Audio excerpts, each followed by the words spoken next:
under Dharma Gems, there is the text in English. And I would like to read the text now so we can all be updated. The Essence of Mahāyāna Practice, complete title, Great Master Bodhidharma's Essential Discourse on Entering the Mahāyāna Path by Principle and by Practice. To enter the Great Way, there are many paths, but essentially there are of two means, by principle and by practice.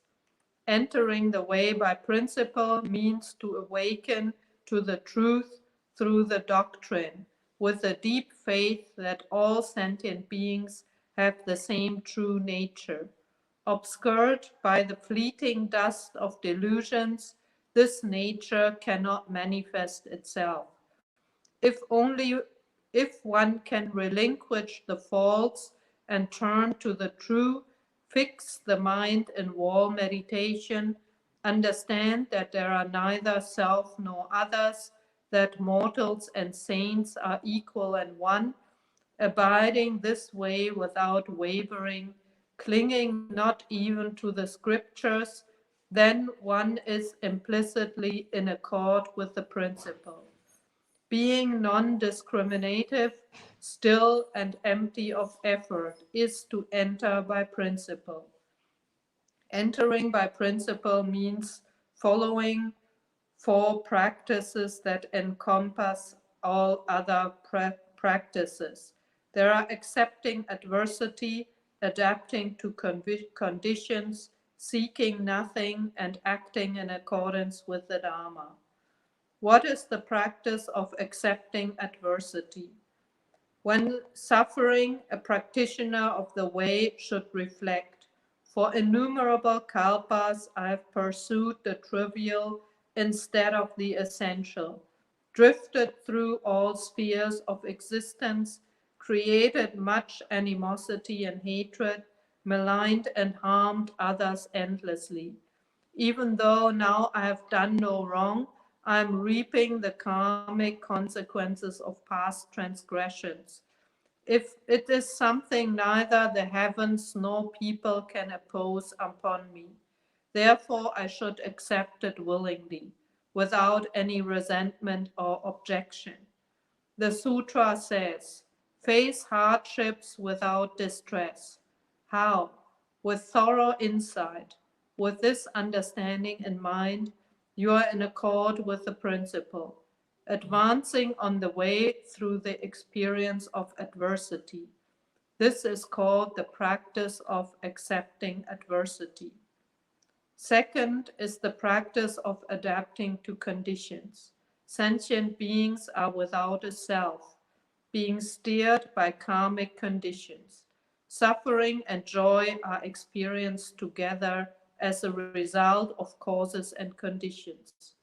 Any reward, blessing, or honor is a consequence of past causes.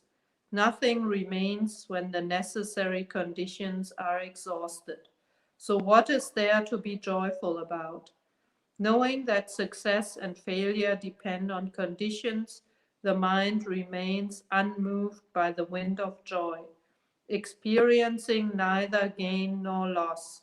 This is to be in harmony with the way. Therefore, it is called the practice of adapting to conditions. Third, to seek nothing.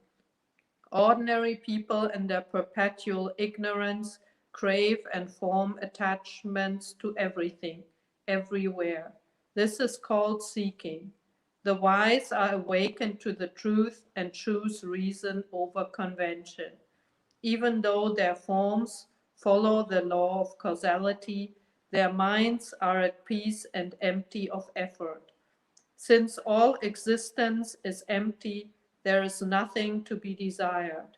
Blessing and darkness always follow each other. This long sojourn in the triple realm is like living in a burning house. To have a body is to suffer. How can one attain peace? Those who understand this renounce all mundane existence, cease desires, and stop seeking. The sutra says, to seek is to suffer, to seek nothing is bliss. It follows that to seek nothing is to truly follow the way. This is the practice of seeking nothing. Fourth, to act in accordance with the Dharma. The principle of intrinsic purity is the Dharma. By this principle, all forms and characteristics are empty, without defilements and attachments, without self or others. The sutra says, in the Dharma there are no sentient beings, because it is free of the impurity of sentient beings. In the Dharma there is no self, because it is free of the impurities of self. When the wise believe in and understand this principle, they should also act in accordance with the Dharma. There is no parsimony in the Dharma, so practice of giving of body, life, and possessions without any reservation. Understand and achieve triple emptiness, with no reliance and no attachment. One liberates others without becoming attached to form, thus removing impurities. This benefits oneself, benefits others, and also glorifies the Bodhi path. Dana is perfected this way. So are the other five paramitas.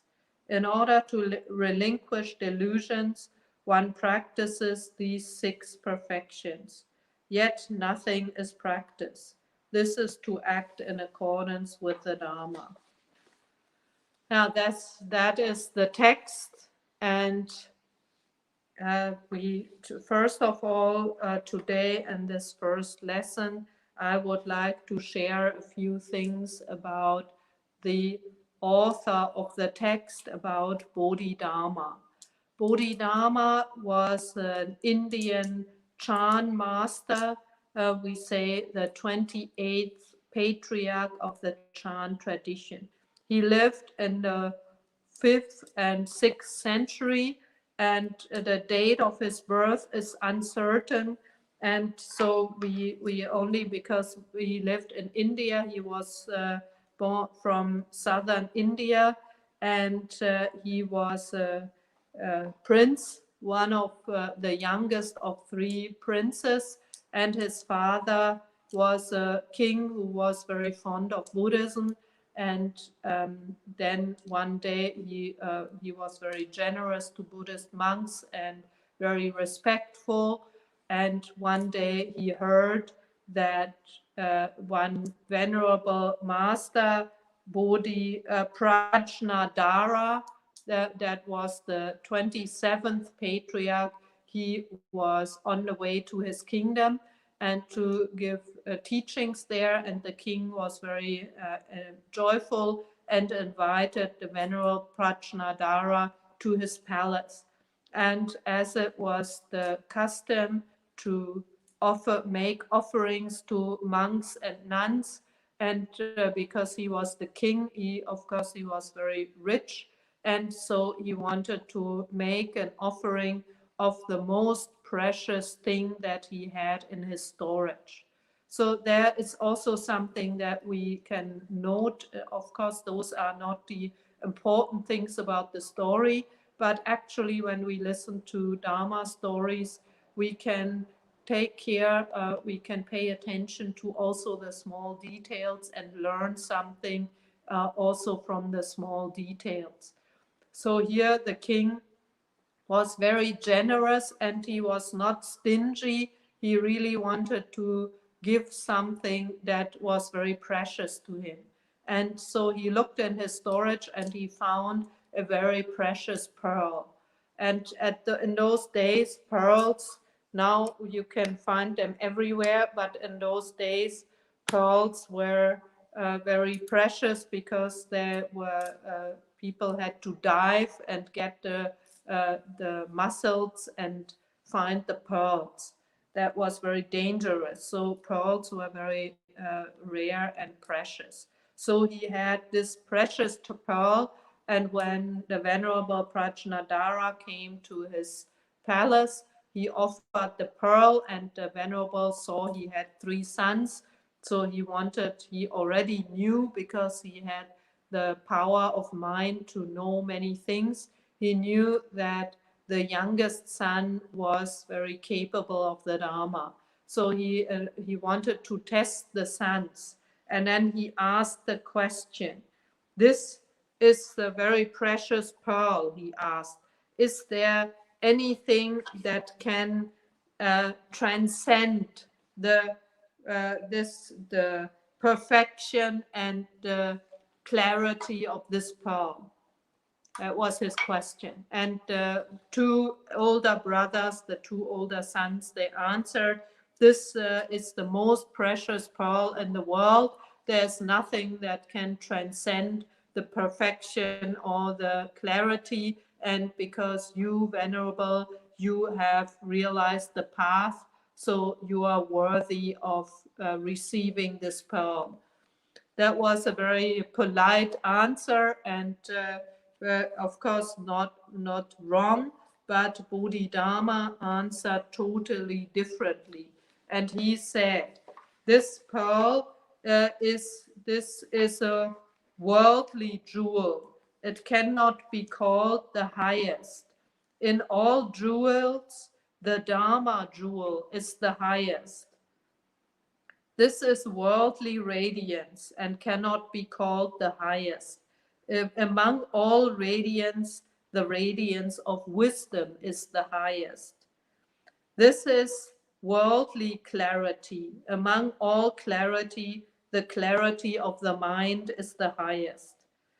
This pearl is radiant and clear, but it cannot shine on itself. It needs the radiance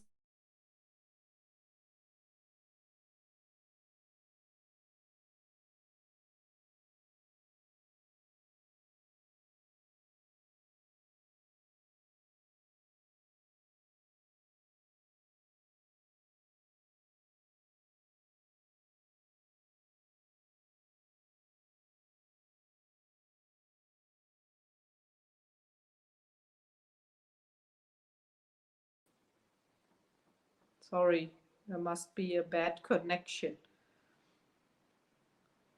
So this jewel is not jewel by itself.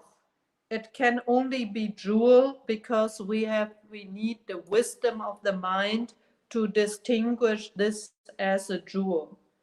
So this is the answer. And then he said, because the master has his way, the master has the path, so therefore the jewel manifests. And actually all sentient beings have a path, and their jewel of the mind is equal. So that is the answer of Bodhidharma as a prince before he actually learned anything about Buddhism. So here we can see he was a teenager and he was very wise, and this wisdom came directly from his mind. So the answer here is about the pearl, although it's very beautiful and shining, but the pearl itself is not precious, because it's only precious because we define it with our mind as something precious. The pearl, when it's being put in the garden, the birds, they don't see that the pearl is precious. They just see it as some other stone, or maybe even some food, and then they eat it up and then it's gone. So we need our wisdom to distinguish that this is a pearl. And so that's why he is saying what is real precious is not the pearl as a material thing, but is the pearl of our mind, is our true mind. And that is our true jewel. And the master has its way. So that means the master has realized the way, has been enlightened to the way. So the pearl of his mind, this true jewel, can manifest by itself. And all sentient beings have the same jewel. All sentient beings have this true, pure mind. And in that respect, they are all equal. But of course, what he doesn't say here is that sentient beings, when they are not enlightened,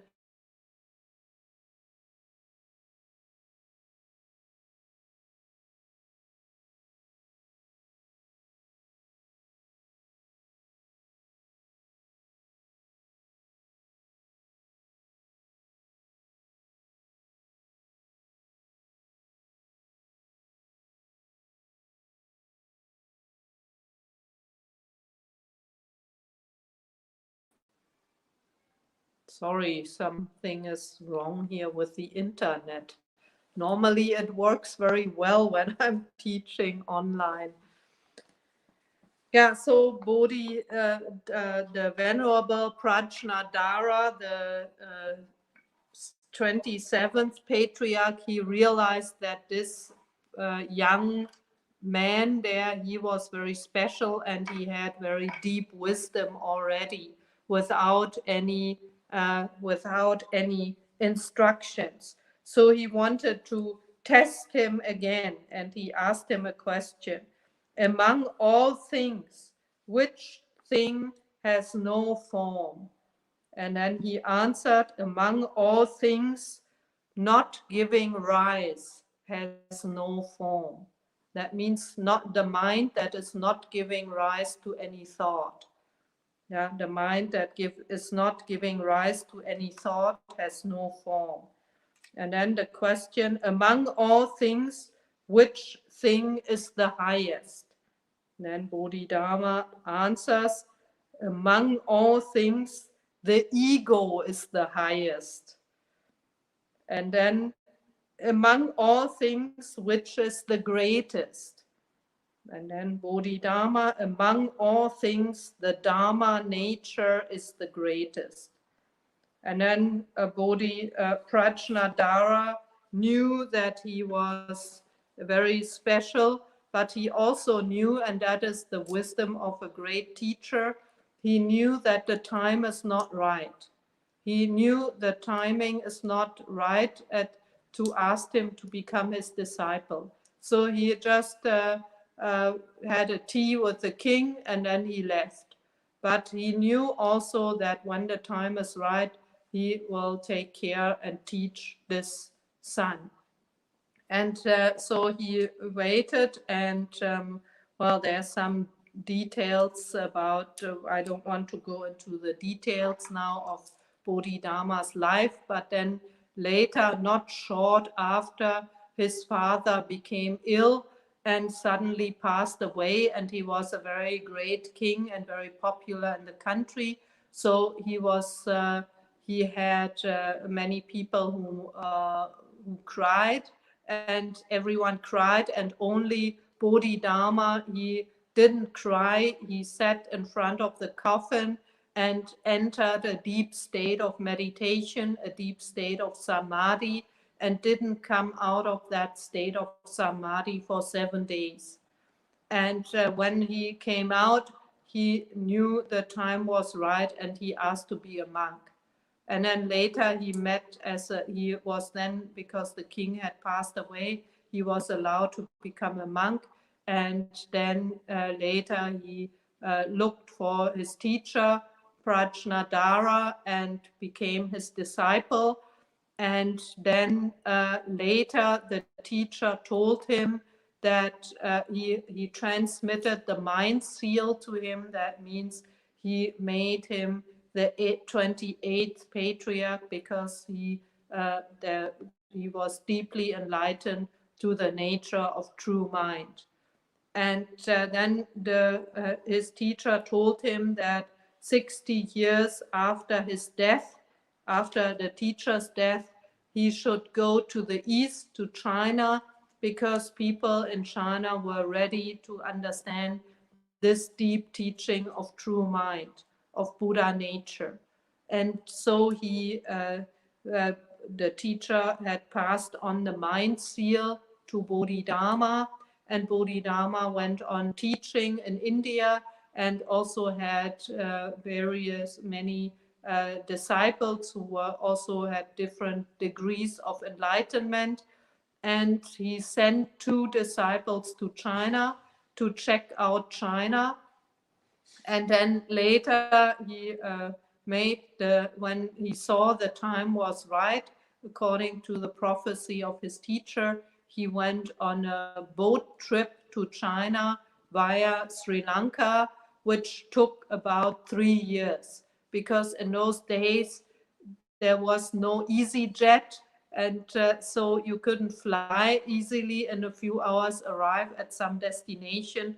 And even going by ship, there was sailing boats, you had to go with the winds, and the winds were seasonal. So when the winds changed direction, maybe you got stranded somewhere for 6 months. So that whole trip took him 3 years. In those 3 years, he could learn Chinese. And then when he arrived in China, there was a king, so China was actually divided in several kingdoms at that time. And there was a king, King Liang, or Emperor Liang, who heard about the arrival of this venerable old monk. And he was already very old. I remember that was 60 years after his teacher passed away. So he was very old when he arrived. And so the Emperor Liang heard of this venerable monk and invited him directly to his palace. And Bodhidharma thought, that sounds like a good start. I will see how this emperor is receptive of the deep teachings of the Dharma. And so he went, and the emperor was a very pious Buddhist, and he greeted him very respectfully. And then he told him, I have created many monasteries, I set up many monasteries, I supported many monks and nuns, I had sutras handwritten, hand copied, and many other merits. And then the emperor was pretty proud of what he had done in his lifetime to support the Buddhist teachings. And he said to Bodhidharma, so I did all these things, and how many merits have I created? And Bodhidharma, well, we all know in Buddhism, we create good karma when we do good deeds, and especially being generous, we create good karma. And when we support monasteries, we donate to monasteries, to the 3 jewels, to the Buddha, Dharma, and Sangha. That is really great merits that we create. This is the teaching of basic Buddhism. But Emperor Liang was very proud of his deeds, and he was expecting some praise from Bodhidharma. And so when he asked the question, Bodhidharma, how many merits did I create by doing this? And Bodhidharma said, none. And that is also actually a very famous Chan story, and because many people don't understand. They think, oh, but we all learn to always cultivate good merits. How come that Bodhidharma says none? And then the emperor also says, so how come that I have no merits? And Bodhidharma answered, well, these merits, this is the fruits, the small fruits of having a rebirth in the heavenly realms or as a human being. But this is merits with that is leaking, because when the merits will be used up, they are gone. So this is not really everlasting merits, virtues. And so he asked him, so then what is the true virtues? And Bodhidharma said, pure wisdom, wondrous perfection, the essence that is empty and still. that is the true virtues. So here he refers to the virtues of pure mind. The pure mind that is on the one hand still and empty, still of thoughts, empty of everything, but at the same time it is full of wisdom, full of miraculous function and perfection. So that is when we realize this mind, this is really true virtues that are everlasting. When we can really realize this mind, we can tap into this mind. It's like tapping into a source that is never exhausting. And the emperor didn't really understand. And so he said, what is the ultimate holy truth? And then Bodhidharma said, openness, but nothing holy. And Bodhidharma answered, and the emperor was again, he was perplexed and he didn't understand what's going on. So he asked, so he started to have a doubt about Bodhidharma, and then he said, who is facing me right now? So in other words, who are you? And Bodhidharma said, don't know. And then the audience ended, and Bodhidharma realized the emperor is not ready for this deep teaching of the mind. So but he said, don't know, because he saw the emperor is only grasping at words and concepts, and he's not ready to let go. He's not ready to understand really the true principle of mind. So he at that evening, he saw that the conditions for his teaching were not ripe in this land in the south, and he crossed the river to a neighboring country in the north, and then he made his way, and he actually also met the emperor or the king of the northern kingdom. And also he realized the king doesn't really understand the deep teachings. So he went on, he said to himself, okay, the time is not ripe, but that's also something that is deep wisdom, to see when the conditions are not ripe, when the conditions are not matching. There's no point in forcing something. It doesn't make sense. It won't work if we force something when the time is not right. So when we see what we want to do, we have good ideas, we have innovations, we want to do something, and the timing is not right, the conditions are not right, then it's time to just wait, to retreat, and to see this now. It's not the time to fight for it, because when then we go in and we waste all our energy and put in all our energy when the timing is not right, there won't be a good outcome.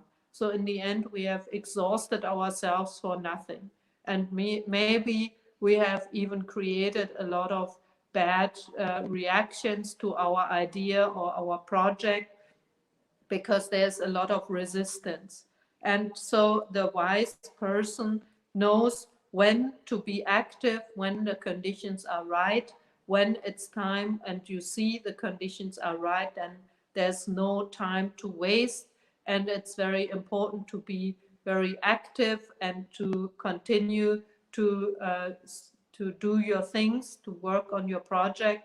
But when the timing is not right, to just withdraw. And what to do while we are waiting? We are not just hanging around and checking our phones all the time, but we use the time for our own personal practice. So Bodhidharma, he saw that was not the moment to propagate the Dharma yet. So he went to the north. He went to what is now famous, the Shaolin Monastery, and there he found a cave near the monastery, and he just decided to sit in the cave and meditate. And so the cave was a place that had a door where also before him there were monks who had meditated there. And so he sat in this cave facing the wall, and he didn't talk. So that for 9 years. So that is a very long time. And he was already old at that time when he arrived. So he knew the time wasn't right to teach. So he just took the opportunity to meditate and sit in the cave, meditate. And after 9 years, there was a disciple, a monk who came and who wanted to ask him for his teaching. That's another very famous Chan story. That was the Venerable Master Huike, and he came to, his teacher sent him to Bodhidharma. To cut it short, and he came to Bodhidharma's cave in the winter. He had walked there for maybe many weeks, and he knocked at the door, and Bodhidharma didn't let him in. He meditated, and then when he knocked again, Bodhidharma let him in, and he said, "Oh, can I please learn the highest teachings?" And Bodhidharma saw that there was still something missing in his mind, a little bit of determination. And he said to him, the teachings cannot be obtained lightly. And with pride or anything, you can never gain the teachings. And actually, there's nothing to gain. And so he closed the door, and the monk was determined. And that's another thing we can learn. When we are really determined on the right, we have the right goal. It's for the sake of the Dharma, for the sake of our enlightenment, then not to give up easily. The Dharma is really very precious, and now we have the impression we can get the Dharma anywhere. There's hundreds of YouTubes, hundreds of scriptures, and all kind of Dharma material. But if we want to really enter the Dharma, we need a big determination, and we need deep respect for the Dharma and appreciation. And our mindset must be open. We must be ready to accept everything. And so Bodhidharma was meditating, and the Master Huike didn't give up. He had walked there for so many weeks. So he said, I've come here for the true Dharma, for my enlightenment. So he decided to stay there and stand outside the door of Bodhidharma's cave to wait for him to be let in.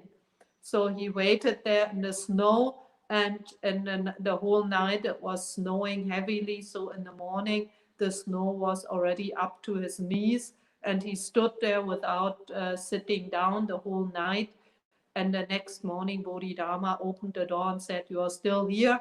I can see you are really determined to learn to receive the teachings." And so he accepted him in. And then the monk, he asked him a question. He asked, "Dear Master, my mind is not at ease. Can you please appease my mind?" And so Bodhidharma said to him, "Okay, take it out and show it to me." How can we do that? And he stood there, and he stood for a while and didn't know what to do, what to say, and tried to find his mind and how to show it to Bodhidharma. And after a while, because the mind you cannot grasp, he said, "I cannot find it." And then Bodhidharma told him, "I have already calmed your mind." And in this moment, he got it, and he was enlightened. He found his true mind. And so then he was Bodhidharma's first disciple, and he also became the next patriarch. The second Bodhidharma was also considered as the first Chinese patriarch of the Chan tradition in China, and Master Huike became the second patriarch of the Chan tradition.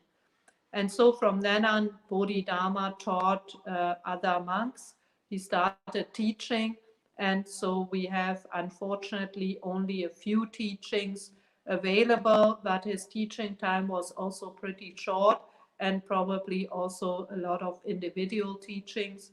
And then we have a few texts that are transmitted, and there's the Essence of Mahāyāna Practice is one of the texts. There are some others. There is a translation of Red Pine of a few texts of Bodhidharma in English.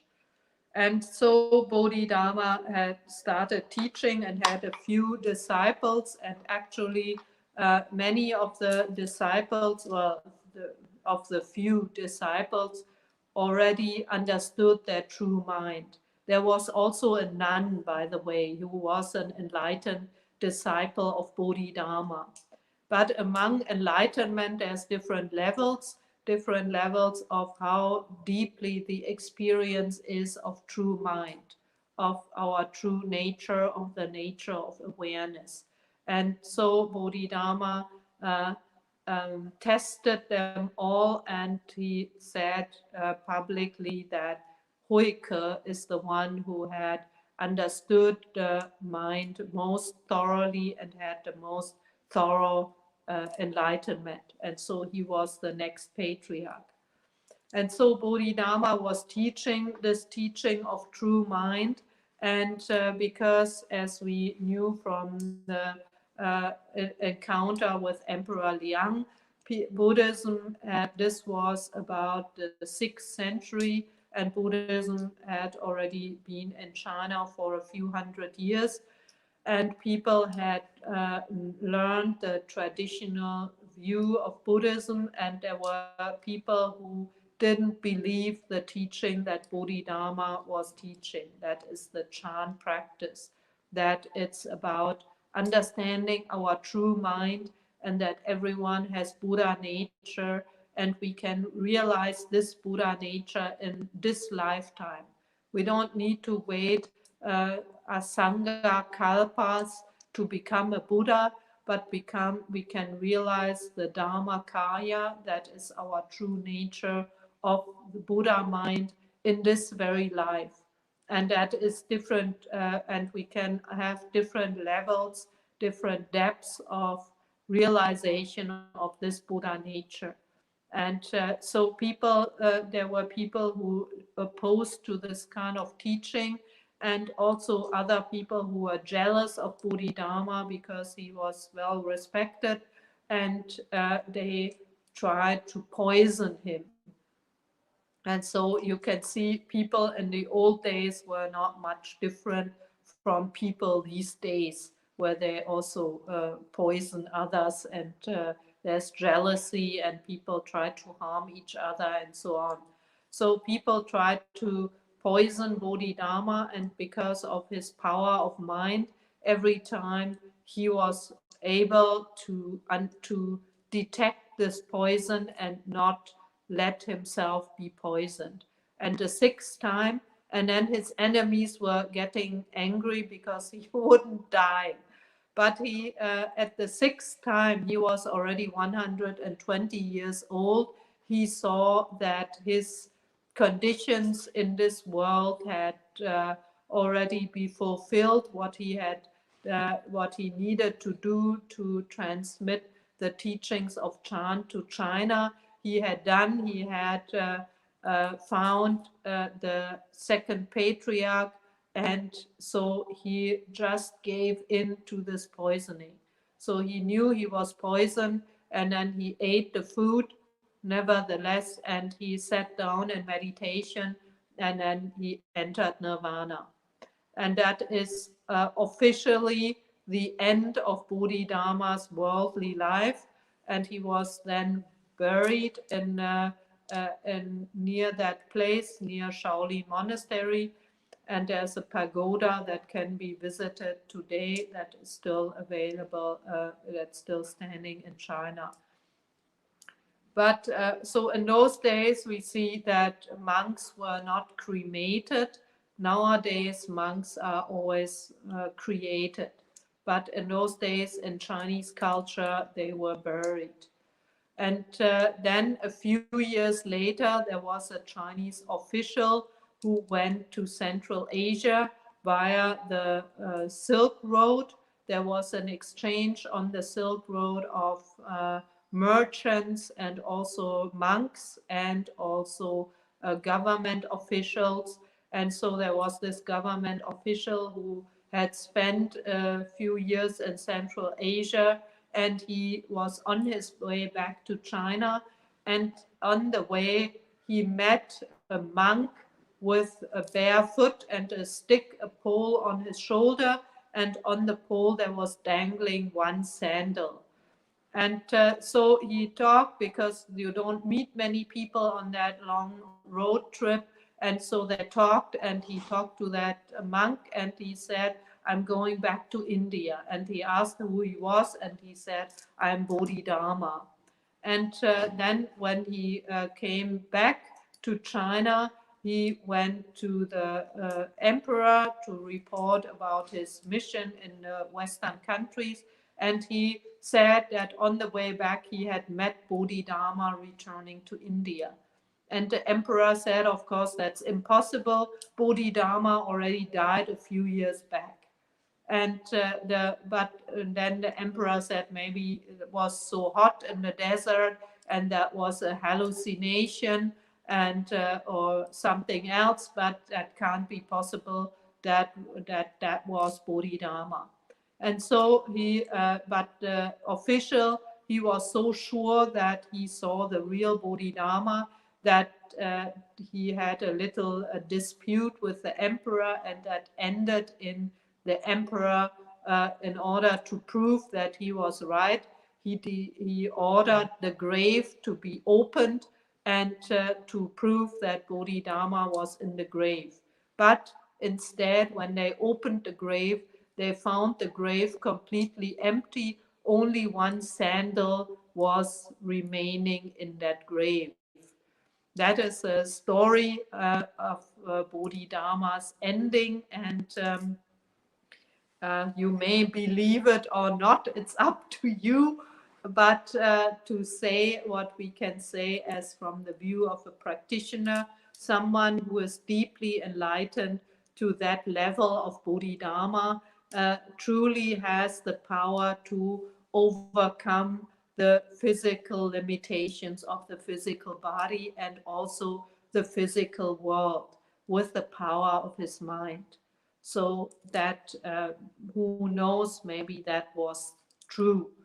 But that is only just for you to let you know, because that is part of a very famous story of Bodhidharma. And often when you see statues now or paintings of Bodhidharma, you see Bodhidharma with one shoe on his on the pole or on his luggage, and that goes back to this story.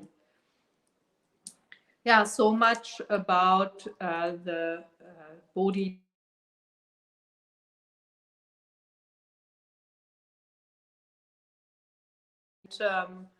Now we come to the text. We don't have much more time left, but I would like to first of all to talk about the title of the text. The English title, The Essence of Mahāyāna Practice, is actually not exactly the translation of the title that of the original text. And the complete title of the text is Great Master Bodhidharma's Essential Discourse on Entering the Mahāyāna Path by Principle and by Practice. So that is in Chinese, 达摩二入四行观 is the short title in Chinese. And here, great Master Bodhidharma, is the teacher here of this, the author of this text. And we just heard about a short biography about Bodhidharma's life and his wisdom and his teachings. And here it is the Essential Discourse, means that this is just a brief, very short text, a short teaching, but it is very concise and has some important message in this short text. And then on entering the Mahāyāna path by principle and by practice. Here, what is called the Mahāyāna path is not the Mahāyāna in theory of, okay, I want to attain Buddhahood and I practice the Bodhisattva path, and it's one of the Buddhist traditions. But here, and that is like what we usually understand as the Mahāyāna path, but here it's about the path of the Mahāyāna mind. So the path or the way in Chinese Tao is also the path in our mind. It's our mind. The Mahāyāna path here means our true mind.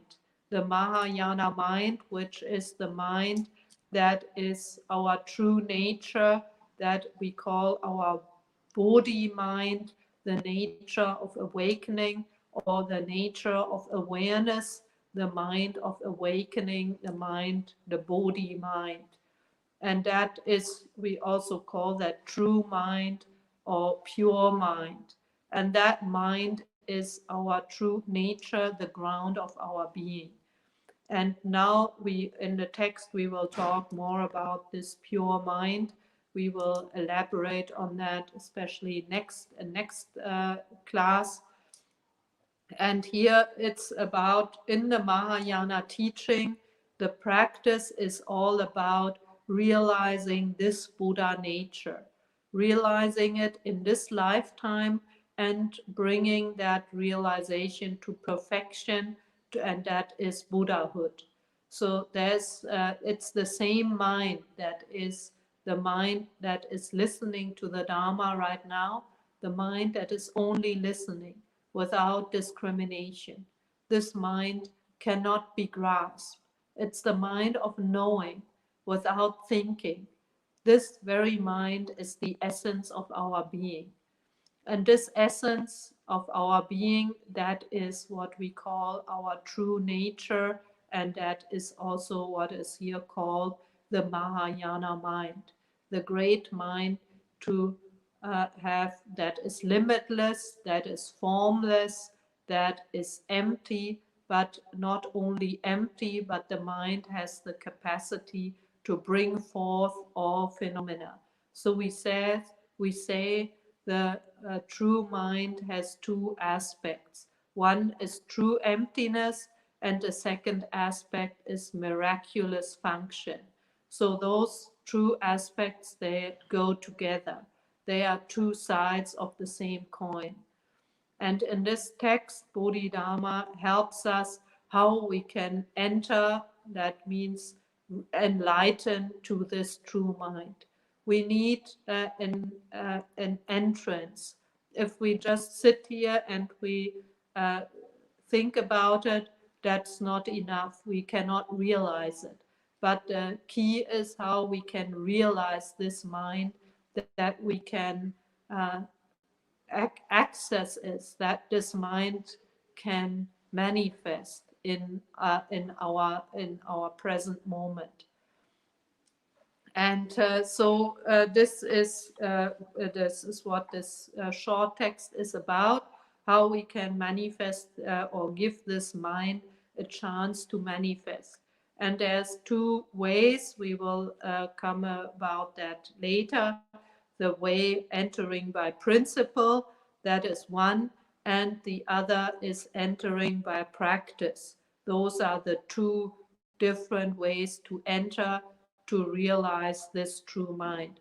They are equally important, and if we need some way to enter, if we don't enter, then if we don't practice, we just continue our worldly thinking, our worldly mind, and we won't be able to really enter into this mind.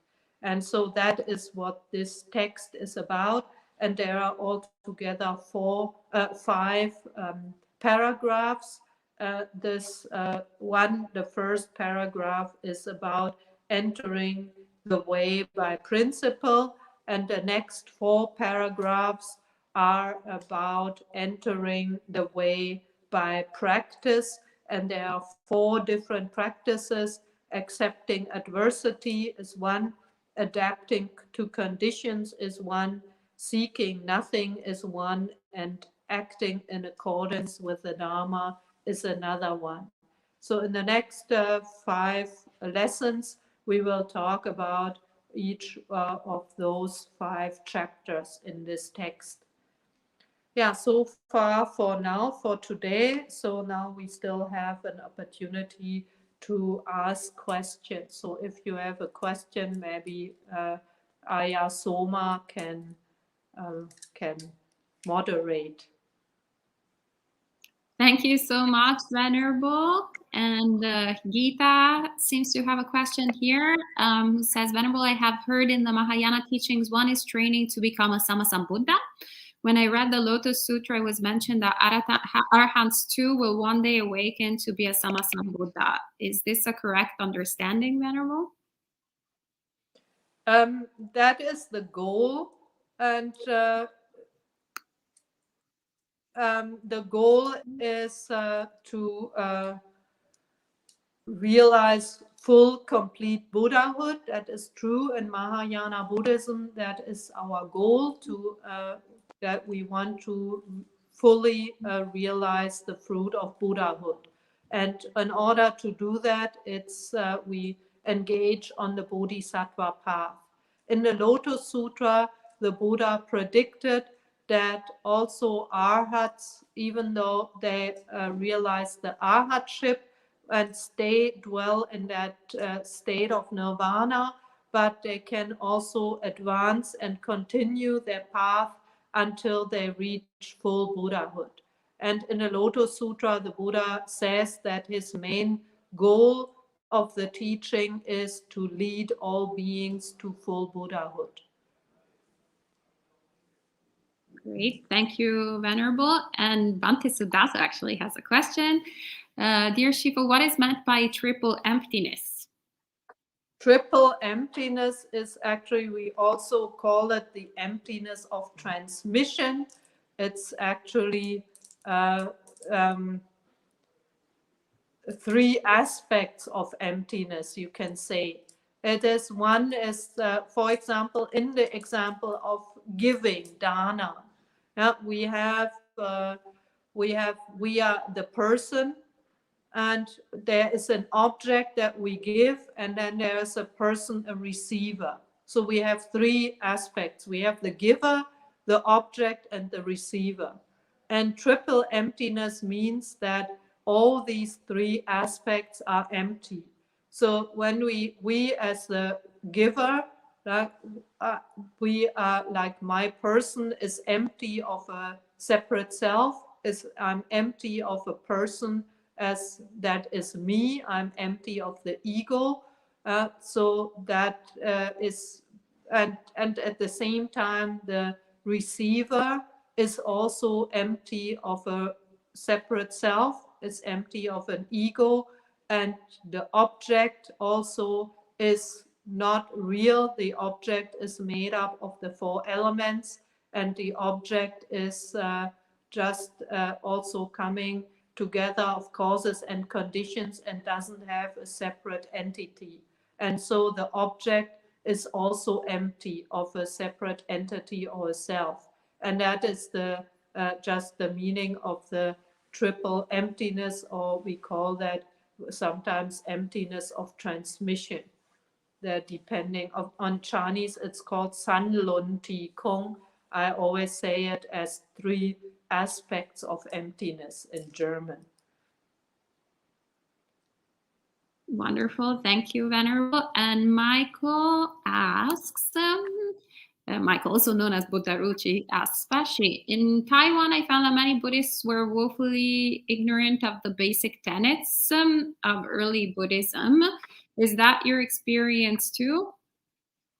No, actually not. I and of course there's these and those Buddhists, you know, and but for those, let's say, for serious Buddhists and also for monks and nuns, when you go and study somewhere in a Buddhist institute, what we learn is it all starts with basic Buddhism, like the Four Noble Truths, the Eightfold Noble Path, and all these teachings. They are called basic Buddhist teachings. They should be available for all Buddhist practitioners. And well, as I said, when you are more serious in Buddhism, you will definitely receive those teachings. Also the meditation methods on the impurity of the body and the teachings like Anapanasati or Satipatthana, they are also taught there as part of the Buddhist curriculum. But of course, maybe the person is referring to, there's many lay Buddhists who are not so well versed in Buddhist theory, and they maybe they only know parts of the Dharma and certain methods of I can pray to Guanyin, and then Guanyin is fulfilling my wishes. And well, but this is not really profound Buddhism.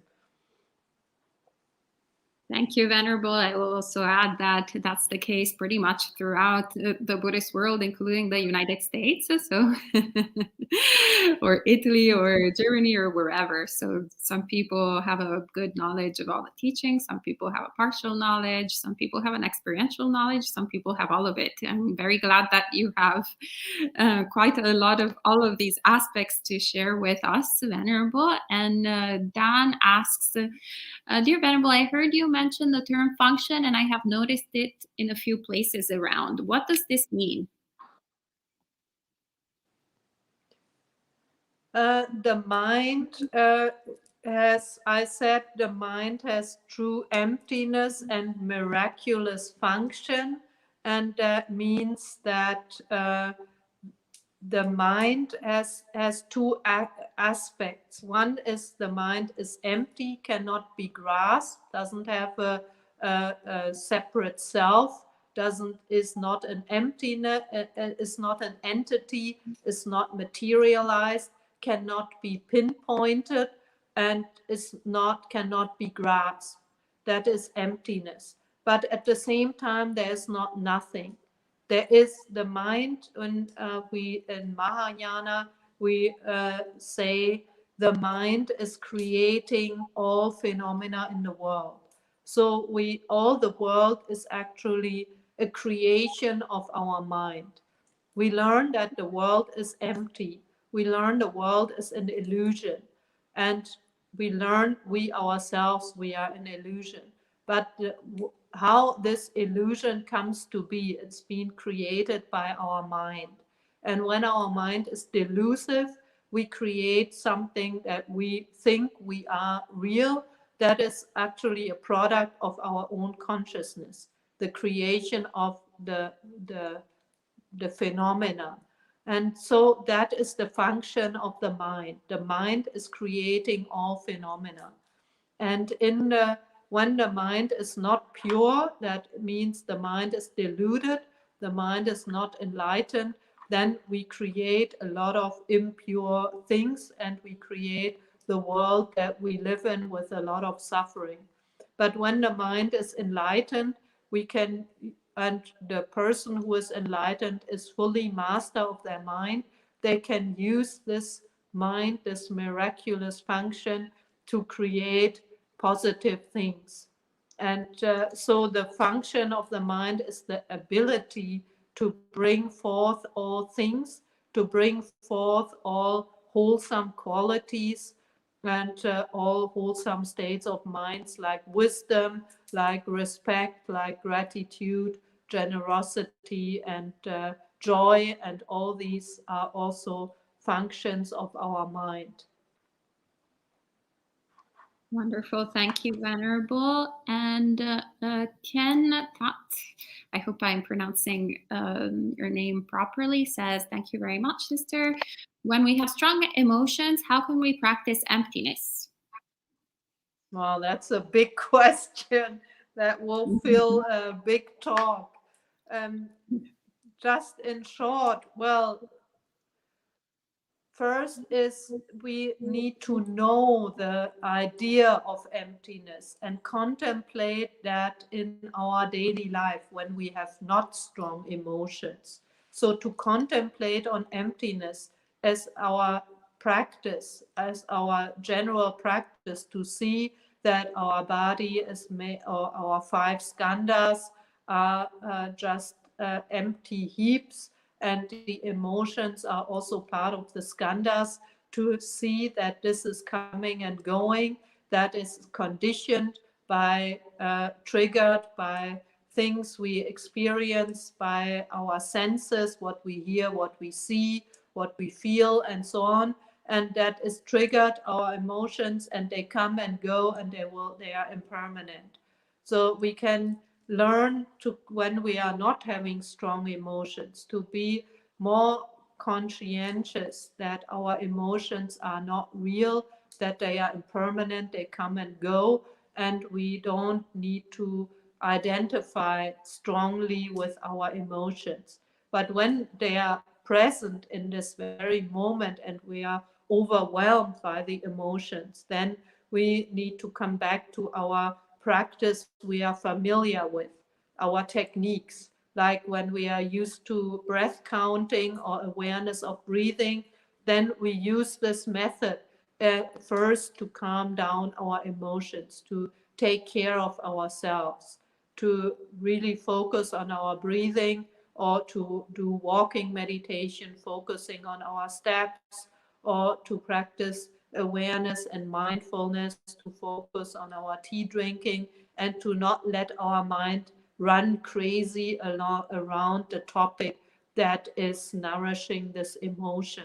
Or some people have the practice to recite the Buddha's name, that all these are useful tools, and at that moment the tools come in handy to first survive the storm of the emotions. And the more we contemplate when we are calm, that emotions just come and go, that we are not the emotion, I am not my anger, I am not the jealousy. The jealousy is just an empty thing that pops up like a bubble, and that will burst, and then it's gone. And when we contemplate this in calm situations, this content may come up when we are, or shortly after we are dealing with emotions, and then we can deal with them more easily. That is just a very short answer to this big topic. That was very helpful. Thank you so much, Shifu Simplicity. And Bante asks, you said that Chan practice is to realize one's true mind in this very life. Is full awakening of Buddhahood accessible in this life? Can Chan practice lead to becoming an arahant in this life?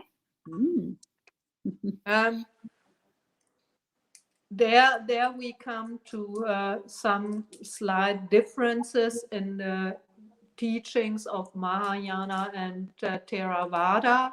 In Mahayana, well, first is to answer full Buddhahood.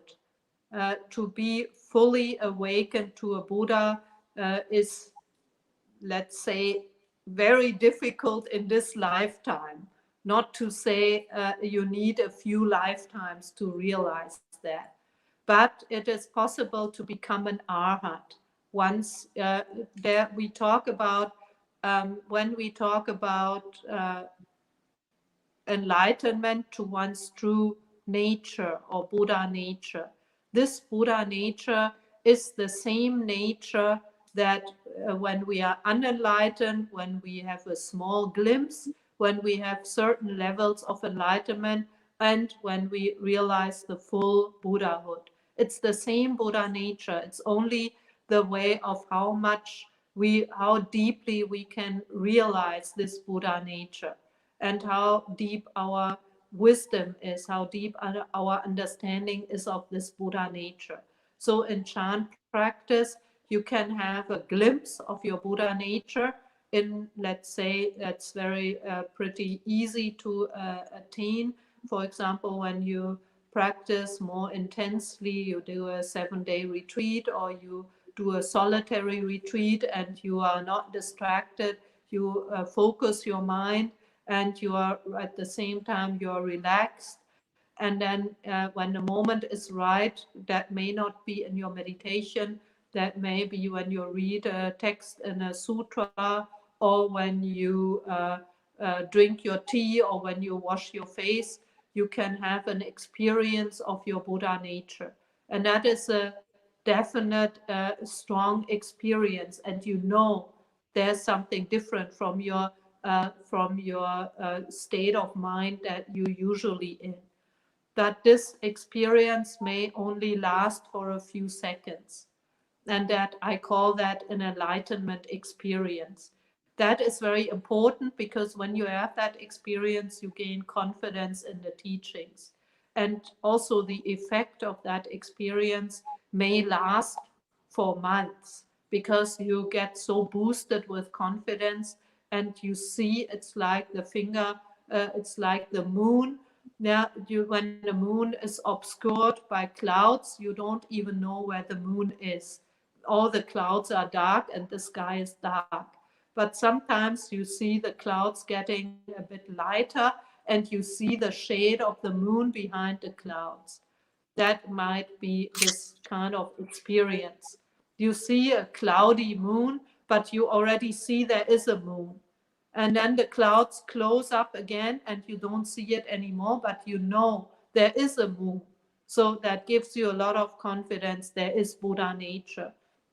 And so then it's about practicing to get rid of the clouds, to let this moon shine continuously. And that is the practice. So we often say in Chan, after enlightenment, the real practice only starts. And when you then you can, when you continue your practice and you have favorable conditions, you can have a big breakthrough, and that is the level of an arhat you can reach in this lifetime. So you can see your Buddha nature to the level where you really get rid of all your impurities of the mind, you get rid of your greed, anger, ignorance, you get rid of your ego, and you, in this moment, you surpass the samsaric cycle. You overcome samsara. And in Chinese, we call that liao shen si, overcoming birth and death. And that is the goal also of Chan practice for the practitioner in this lifetime, to overcome birth and death. And then here comes a difference in maybe the teachings. We say, if you say that, let's say here, you have one point is enlightenment and up to Buddhahood, there is still a long way to go. So that is the way of enlightened bodhisattvas. Enlightened bodhisattvas still, they have, with the function of the mind, with the power of their mind, they can come back in samsara as they wish. So they are not caught up in their karma, because they are not caught up in their ego. But if they want, they can manifest and continue the practice to full Buddhahood. So there's a difference in the Mahayana and Theravada teachings, that we say Bodhisattva path begins as unenlightened Bodhisattva, when you give rise to the mind of bodhicitta, the moment you make the vow, the aspiration, you want to realize Buddhahood, then you realize, you engage on the Bodhisattva path. And then on the path, you continue, and then there will be the landmark where you overcome birth and death. And then you continue on the Bodhisattva path on the bhumis, we call the stages of Bodhisattva, and then at the very end is Buddhahood. So that is still a long way to go, but you are already enlightened and you are not caught up in samsara anymore. Wonderful. Thank you so much for that clear explanation, Venerable. It's helpful to hear the perspective of the Mahayana tradition. And Michael says, can we say that a Buddha, like an Arahat, enters Nibbana and is then, by definition, unavailable to us?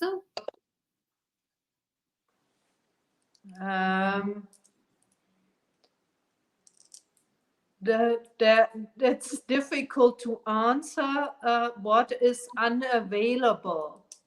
As I said, the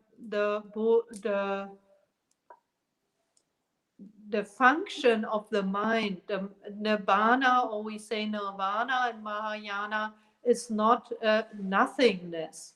So a Buddha is somehow, the mind of a Buddha is still present. So in a way, the Buddha could still respond to us, but the Buddha is not there in his physical form.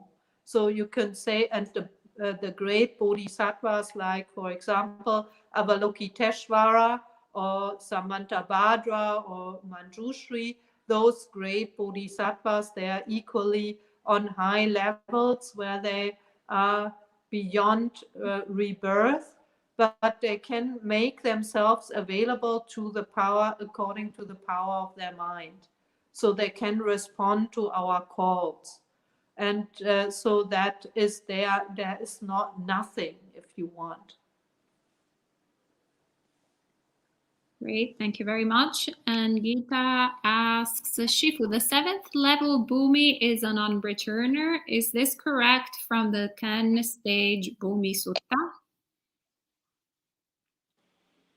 I have to admit, I'm not, so I have to look it up. Yeah, there is there altogether, for those who are new to this terminology, there is different, in different sutras, there's different stages of the Bodhisattva path. For example, in the Avatamsaka Sutra, there is the 52 stages, and there's another sutra that has 42 stages, because a stage is not an exam that you pass, but it's a spiritual state, and that it's a continuous evolution of your understanding of true mind. That's why there are different definitions. There in the I have to look it up, which is the Bhumi, and that corresponds with arhatship as where you overcome birth and death. There is a correspondence, but I have to look it up. Thank you. And Bante asks, does your answer, the previous one, does your answer mean that a bodhisattva necessarily becomes an arahat sometime along their path to becoming a sammasambuddha? Yes. Great. That's very interesting. And yeah, I'm sure this is very new view on the Mahayana Buddhism for you. I'm sure that Bhante Sudazo would love to have a really long conversation with you on this subject matter. Maybe we can organize at a certain point a conversation between the two of you. But not today, not this morning. Sure. And last question, Michael says, may we refer to you as Fashu? Sure, yes. Well, that's Chinese terms. You can call the Chinese monks and nuns Shifu or Fashi. That is both a respectful way to address monks and nuns. Great. All right. And I think that's the last question, but there's definitely Bhante Sudhaso that says, I most certainly would enjoy that, to the conversation, the dialogue between the two of you. I think we will all enjoy it. So we usually end the class with 3 sadhus, and much gratitude for Shifu Simplicity for sharing the teachings today. I'm very looking forward to all the classes that are upcoming. So you can say 3 sadhus. Sadhu, sadhu, sadhu. Sadhu. All right. Thank you very much for having me, and yeah, I feel very honored to be able to teach in your circles of Buddhist insights, and I hope to be able to come to New York one day. Absolutely. You're always welcome, Venerable. And actually, for those of you who had asked about how to support Venerable's new project, we had put in the comments a link to the GoFundMe campaign, and I'll highlight it right now. So if you click on the comments on this link, you can find Venerable's GoFundMe campaign for the new center, and we wish you all the best. And also you can search for Miaofat Centrum in Berlin, where you can go and meet Venerable in person, perhaps maybe once the pandemic settles down a little bit. Or are you having... We just had a visitor from you here. Oh, wonderful. He's called Adine. Adine. Ah, yes. We sent Adine to check out Miaofat Centrum. Oh, wonderful. Great. I'm happy that was here. he made it. Okay. Sadhu, sadhu, sadhu. All right. So we can end the live stream for this morning, and see you all, well, this evening at 7:30 p.m. with Bhante Sumita, another monk.